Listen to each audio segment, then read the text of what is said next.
Il MetaQuest 2 sta ricevendo un aggiornamento che lo renderà più potente e lo potrete avere tutti. Vedremo anche come Meta ha rivoluzionato la VR negli ultimi anni e cosa ci aspetta nel 2023. Bentornati con le notizie VR della settimana. Partiamo con Avatar, perché ebbene sì, Avatar, il film ultimamente uscito The Way of Water, è stato fatto in realtà virtuale. Mi spiego meglio. Il tutto è stato fatto tramite Gravity Sketch, è un insieme di strumenti creativi disponibili su diverse piattaforme come per esempio Quest 2 e Steam, che viene utilizzato per creare modelli 3D o semplicemente degli ambienti tutti in realtà virtuale. Ecco, con questo sequel di Avatar, James Cameron ha utilizzato Gravity Sketch grazie proprio ad un concept artist che essenzialmente hanno permesso di utilizzare tutto in VR e di riadattare questi disegni che per esempio hanno pubblicato su Instagram per effettivamente creare delle texture ultra complesse. E questo, ragazzi, potrebbe aprire le porte effettivamente per tutta una serie di ambienti creati puramente in realtà virtuale, ma che poi sicuramente vanno a finire in cose che non hanno niente a che vedere con la realtà virtuale, come per esempio un film di questo calibro. E il fatto che sia stato usato proprio su Avatar, un film del genere, è pazzesco. Big Screen, una delle applicazioni più usate per effettivamente vedere film, programmi televisivi, ma comunque tutto quello che riguarda probabilmente i servizi di streaming come Disney Plus, Amazon Prime Video o anche YouTube stesso, all'inizio del 2023 vorrà aggiungere un sistema di amici, quindi per rendere il tutto molto più social, e di avatar. Questo permetterebbe soprattutto di creare un watch party, quindi se tu utilizzi il tuo account di Amazon Prime e vuoi vederti The Boys, vuoi vederlo con i boys, vi mettete tutti in VR, basta che c'è una persona che ha essenzialmente l'abbonamento attivo e potete guardarlo tutti insieme, anche se fisicamente state lontani. Sta cosa è pazzesca.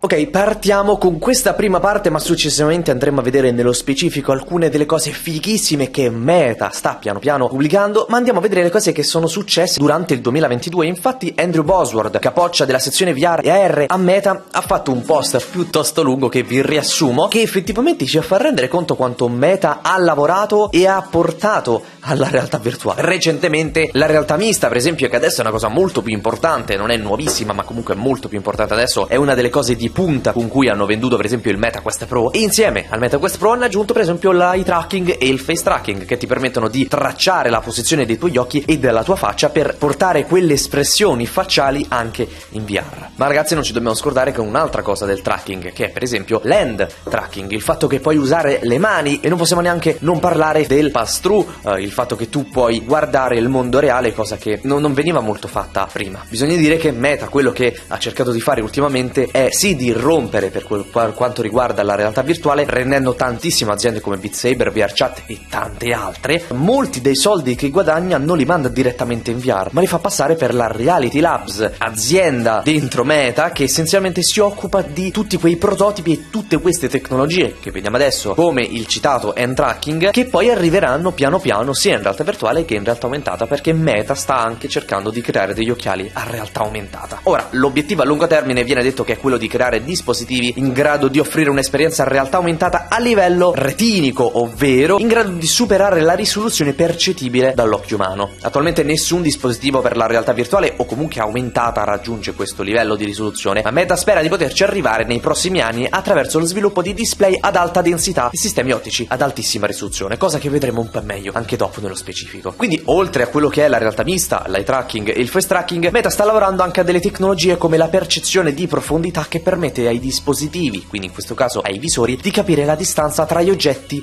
dalla loro posizione. Per esempio anche la modellazione 3D del mondo reale, che consente di creare modelli digitali super precisi nell'ambiente circostante. Queste tecnologie sono fondamentali per il raggiungimento del pieno potenziale della realtà aumentata, e Meta spera in questo caso di poterle mettere a disposizione degli sviluppatori e degli utenti il prima possibile, in modo da permettere di sfruttare queste tecnologie al massimo. E questo è il punto focale di Meta, essenzialmente il fatto che sperano tanto e credono tantissimo in queste che sono queste tecnologie, facendo sì di creare questo ecosistema in realtà virtuale, che più effettivamente essere un metaverso, che ragazzi utilizzano veramente troppo il metaverso. Sicuramente nel 2023 una cosa che poi inizierò a fare io è fare le live, parleremo tanto del concetto del metaverso, quindi fate esplodere quel tasto iscriviti per non perdervi niente in futuro. Quello che vogliono fare loro è un ecosistema, creare il mondo virtuale più accurato e di qualità possibile, ma anche poterti interfacciare con quello che è la realtà usando la realtà mista. Insomma, Meta, soprattutto con il MetaQuest 2, ha fatto veramente dei miracoli, ha fatto veramente dei salti assurdi. Staremo a vedere quello che succederà con il MetaQuest 3.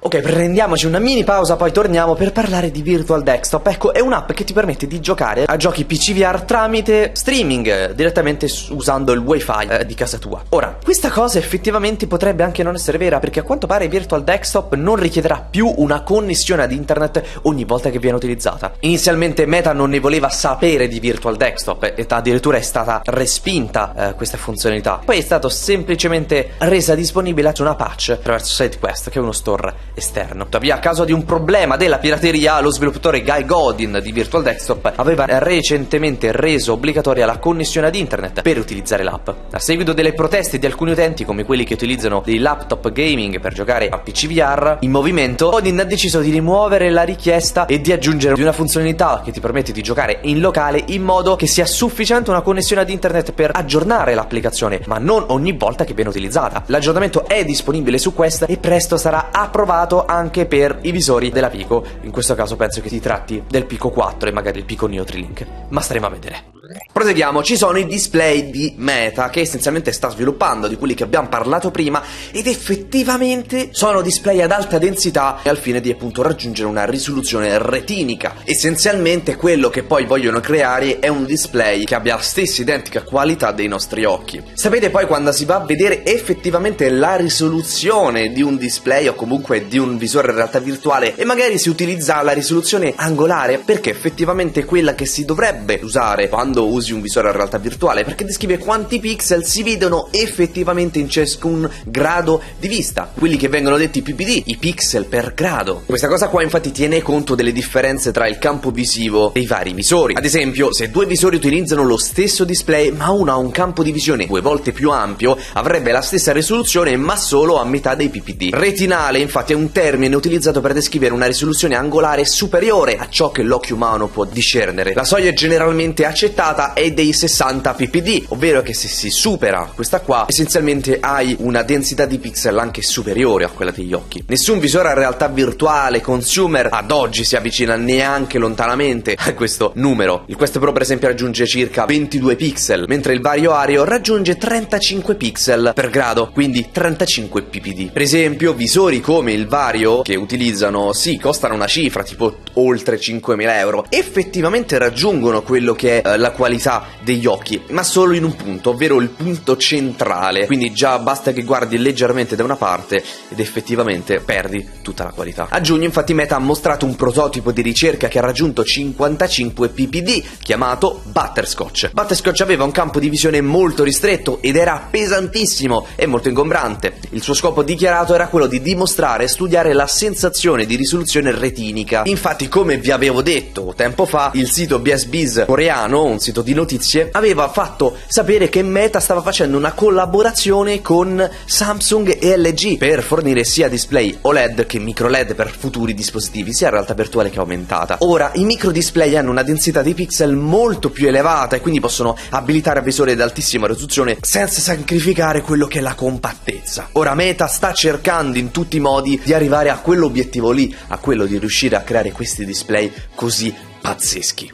Ma non è la sola. Infatti direttamente dal sito Business Korea, la Samsung Display, quindi l'azienda che si occupa solo di quello, di creare i display della Samsung, ha mostrato effettivamente finora poca attenzione per quanto riguarda tipologie di display, per esempio gli OLED OS. E essenzialmente quello che dice questo sito che dovrebbe iniziare la produzione di massa di questi pannelli a partire dal 2024. Si pensa quindi che nel 2023 inizieranno con quest'idea, inizieranno ad allestire un po' quello che sono i display e si prevede infatti che la direzione tecnologica passerà a display maggiormente sull'OLED, che infatti Samsung sembra, per quanto riguarda dispositivi a realtà virtuale, voglia approcciare. Insomma, Samsung vuole creare effettivamente questi chiamati pannelli OLED OS, ovvero in silicio, che permetterebbero sia una qualità veramente alta, ma soprattutto sono ottimi per quanto riguarda le temperature. E questa espansione alla ricerca di questi fantomatici OLED OS non aumenteranno solo quello che riguarda la creazione puramente dei display OLED su tutto, quindi aumentando la quantità di display OLED prodotti diminuirà sicuramente anche il prezzo e aumenterà la disponibilità.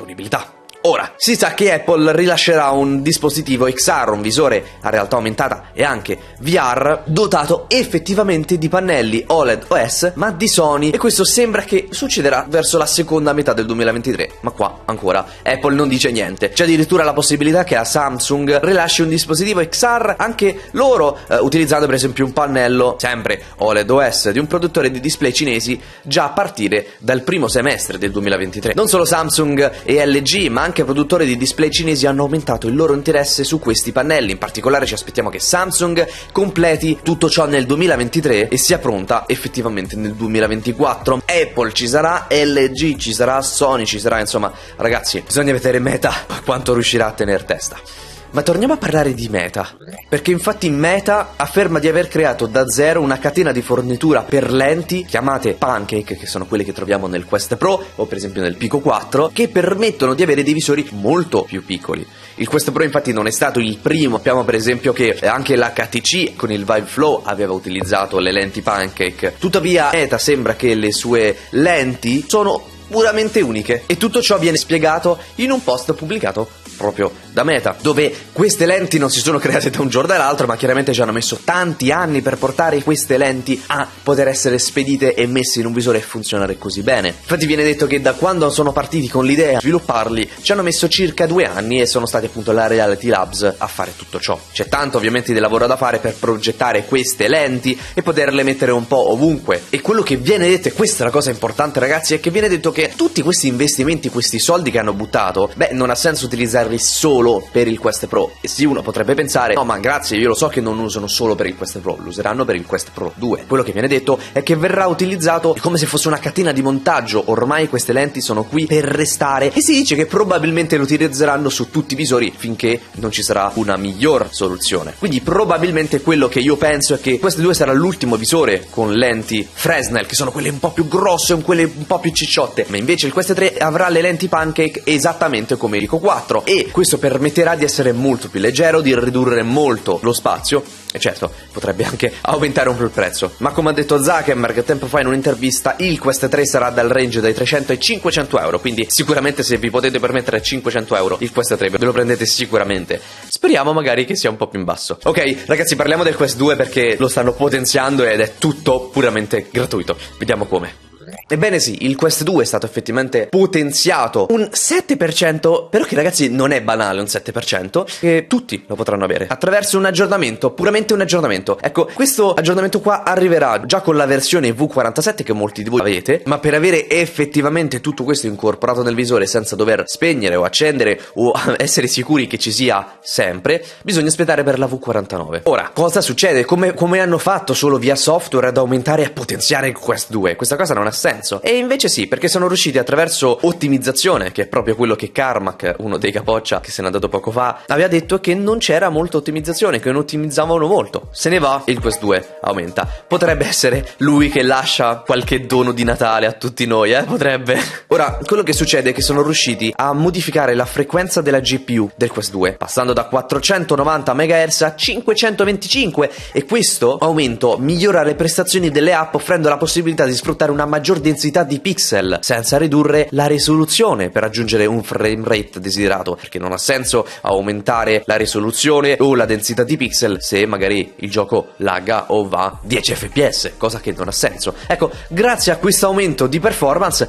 lo si potrà fare. Attualmente sembra che le applicazioni dovranno essere sviluppate, ma comunque faranno in modo che il visore sfrutterà tutte le applicazioni a prescindere, e uno potrà aumentare e ottimizzare ancora di più i giochi. Immaginate un gioco come per esempio Red Matter 2, che effettivamente gira molto meglio su Pico 4 che sul Quest 2, ma con questa feature effettivamente potrà ritornare in cima, perché le performance potenzialmente potrebbero essere le stesse offerte. Ora, ho detto che già nella versione V47 è disponibile, e quello che fa Meta ogni volta che lancia un aggiornamento o un soft update, quindi un aggiornamento un po' nascosto, è quello di dover aspettare, o non è detto che ti arrivi per forza. Magari c'è gente che alla 47 già ce l'ha, c'è gente che arriverà alla 49, chissà. Chiaramente la 48 la stanno saltando. aspettando. Farò comunque un video di aggiornamento solo specifico sulla 49 quando uscirà. Quindi se siete nella 47, quello che dovete fare è semplicemente, mentre siete nel gioco, premere il tasto di accensione per bloccare il visore e ricliccarlo per riportarlo su, oppure semplicemente vi togliete il visore e lo dovete rimettere. Sì, sembra una cosa strana, ma Meta è stata proprio Meta a dire che bisogna fare in questo modo per attivare